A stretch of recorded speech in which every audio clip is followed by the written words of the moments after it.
একটু সংসার থেকে ছুটি নেওয়ার পালা, বিকজ আমার কাছ থেকে জানতে সোনা মাকে সহ্য করতে পারে না, কারণ একটাই যে মা সবসময় রূপার টান। ওরা ভালো মেয়ে, মানে দুজনেই খুব ভালো। আর এটা অফ স্ক্রিন অন স্ক্রিনে এখন সেই সৌভাগ্যটা হয়নি দীপার। কি কেন? কারণ বাবা আমাকে বাবার কাছে ছোটবেলা থেকে শোনা এসছে আমাদের জীবনে, মানে তিনজনের জীবনেই এসেছে, তো সেই জন্য ভালো লাগে। সাহসটা কখনো দেখাতে পারেনি। এখন ওর মনে হয় যে এইবার ঠিক আছে, রূপা ঠিক মানে সবই ঠিক, এরকম ব্যাপার।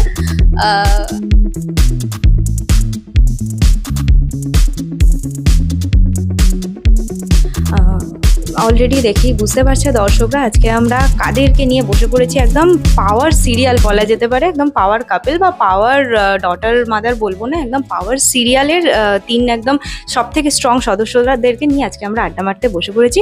সবার আগে তিনজনকেই জিজ্ঞেস করবো যে কতটা হেকটিক যাচ্ছে।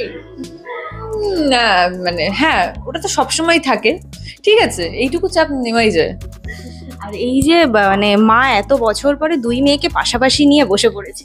হ্যাঁ, এটা অফ স্ক্রিন অন স্ক্রিনে এখন সেই সৌভাগ্যটা হয়নি দীপার। একজন ঠিক থাকে তো আরেকজন ঠিক থাকে না, একজনকে সামলাতে পারি তো আরেকজনকে পারি না, এরকম ব্যাপারটা জমজ যেহেতু, তো এইটুকু তো থাকবেই। ঠিক আছে, গল্পটা এখন আপাতত একটু চেঞ্জ হয়েছে, এই জন্য ভালো লাগছে। সত্যি কথা বলতে মাঝে মাঝে মনোটোনাস লাগে, বাট এখন একটু যে চেঞ্জ এসছে আমাদের জীবনে, মানে তিনজনের জীবনেই এসেছে, তো সেই জন্য ভালো লাগছে অ্যাকচুয়ালি কাজ করতে। সব থেকে বড় কথা হচ্ছে সোনা একেবারে পছন্দ করে না, আর রূপা হচ্ছে মায়ের জন্য সব করতে পারে। এইটা নিয়ে আমি তিনজনকেই জিজ্ঞেস করবো যে তিনজনের মানে এইরকম কেন। আমার কাছ থেকে জানতে চাও না? সোনা মাকে সহ্য করতে পারে না, কারণ একটাই যে মা সবসময় রূপার টান টানে। ঠিক আছে, রূপা ঠিক মানে সবই ঠিক, এরকম ব্যাপার। আর সোনা বাবাকে ভালোবাসে, মানে মায়ের থেকে বেশি বাবাকে ভালোবাসে। আর সোনার কাছে সবসময় কেন ভালোবাসে বল, লজিকটা বল, কেন ভালোবাসে? যে বললি মা রূপাকে করছে, বললি নিজেকে বাবা করিস। বাবার টানটা আমার উপর বেশি একটু। কেন? কি কেন? কারণ বাবা আমাকে বাবার কাছে ছোটবেলা থেকে শোনা মানুষ হয়েছে, মেইন টপিক, স্বাভাবিক ব্যাপার। তো এবার গিয়ে সবসময় মা রূপার টান টানে, তাই জন্য সোনা সহ্যই করতে পারে না। আর এটা নিয়ে রূপা কি বলবে? দেখো, ছোটবেলায় জন্ম হওয়ার পর থেকে আমি মায়ের সাথে বাইরে আছি। আমি ছোট থেকে যা জানি মাকেই জানি, মাই আমার পরিবার। পরে আমি এদের সাথে এসেছি, মাই আমার সব। মা মার শিক্ষায় বড় হয়েছে, তাই জন্য আমি অনেকটা মায়ের মতনই হয়েছি। দীপার মোস্ট কোয়ালিটিস আছে রূপার মধ্যে, তো এই জন্য মার প্রতি তো একটা ভালোবাসা থাকবে। আর এই যে অনস্ক্রিন আমরা দেখতে পাচ্ছি যে একটা মান অভিমানের ব্যাপার চলছে, তো সেটা তো অলরেডি মুখোমুখি হয়ে গেছে, এবার কি সেটা মিটে যাওয়ার পালা? সেরকম আজ এখনো অব্দি পাইনি, বাট হয়ে যাবে। দেখো, যেটার একটু দূরত্ব যেখানে তৈরি হয় সেখানে মিল তো থাকবেই, তো একদিন না একদিন সেটা হবে। হবে, আর মায়ের মধ্যে একদমই থাকতে পারে না, এটা হতে পারে না। আচ্ছা, এটা আমার দীপাকে জিজ্ঞেস করা যে কেন এরকম জেল থেকে বেরিয়ে কাউকে কিছু না জানি এতটা দূরে চলে যাওয়া? দেখো, কোথাও গিয়ে দীপার মনে হয় এখন, আগেও মনে হতো, বাট আগে এই সাহসটা কখনো দেখাতে পারেনি।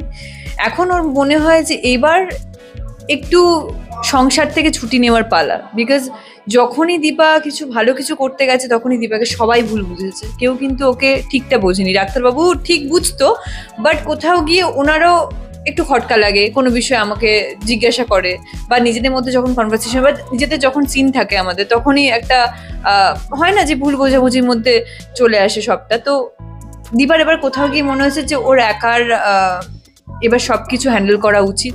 দূরে থাকবো, সবাই ভালো থাকুক, সেটাই সবসময় দীপা চেয়ে এসছে, তো দূরে থেকে যতটা পরিবারকে ভালো রাখা যায় ও সেটাই করছে এখন। তাই আর মেয়েকে ঠিক করার জন্য কি ভেবেছে? মেয়েকে ঠিক কর, আমি তো মানে দেখো এখন যে সিনগুলো যাচ্ছে সেখানে তো দীপা জানতোই না যে সোনা এরকম ভাবে এরকম সাজগোজে থাকে। তো কালকে আমি একটা এরকম সিন করেছিলাম যেখানে আমি ওকে জিজ্ঞেস করছি যে তুই এরকম সাজে কেন, এরকম পোশাক, বলছি একজন বিধবা মেয়ে আর কিরকম ভাবে থাকবে তোমার মতো সেজে গুজে, তো এরকম ভাবে একটা ফিডব্যাক দিয়েছিল আমাকে। তো আমি এটা আমার কাছে অ্যাকচুয়ালি মানে আমি আশাই করিনি যে সোনা এরকম ভাবে থাকবে। তো একজন মা কখনো এরকম ভাবে তার মেয়েকে দেখবে না এই বয়সে। তো এইবার আমি যখন জেনেছি এটা, নিশ্চয়ই আমি দেখবো, অবশ্যই হ্যাঁ যাবো, নিশ্চয়ই দেখবো যে ও ভালো থাকে কি, সেটাই চেষ্টা করবো। একদমই তাই, শেষ করবো। ডাকাডাকি প্রচন্ড হুলুস তুলুস ব্যাপার চলছে, তো তিনজনকেই জিজ্ঞেস করবো শেষে দর্শকদের কি বলবে।